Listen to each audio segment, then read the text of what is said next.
For me, it's always about the story. I don't decide that now I have to be political. It's not a decision I do, because I think if you're too aware of it, you will paint into big drawings. It will be too obvious. But I think if you tell a good story in a true way, it will come. It will be a natural way, your political views, everything will come naturally. I'm not that keen on the right-wing extremes we have now, for instance, in Sweden, happening. And of course, you can see that in my books. But I don't do it deliberately.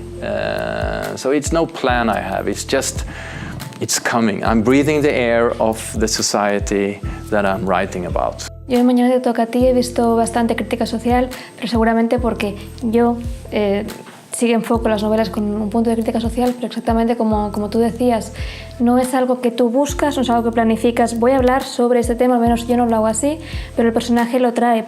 Queremos que las razones que llevan a los asesinos a cometer sus crímenes sean verosímiles, porque eso da miedo, eso produce que el lector piense, wow, podría pasarme a mí. Si es algo totalmente muy pirado, pues no consigas que el lector empatice de esa manera.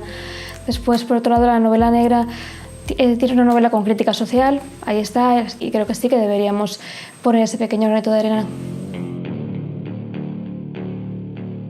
I'm trying to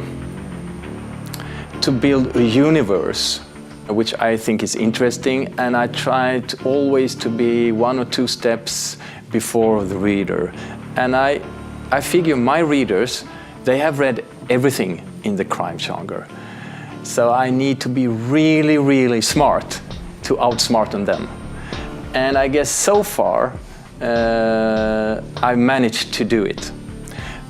So when they read my books, they can't stop, because they need to see what will happen in the next chapter.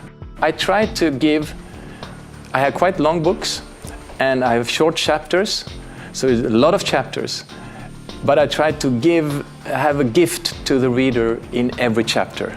¿Cuáles son tus referentes fuera de la novela negra? Oh, I would say it's Star Wars. The whole Star Wars universe was a big influence for me, inspiration. When I was 11 years old, I loved it. I think, I'm inspired of ordinary life. People often ask me, from where do you get your ideas? Of course, I read the newspaper, but I'm living a life, and I think you don't need more. You just have to look around, and I'm quite interested in details. So I often, I come to a new place. I often see, well, if I would have been a killer, how would I do it here? In this room or in this place. It just comes naturally for me. My wife thinks it's scary, but I'm a nice person.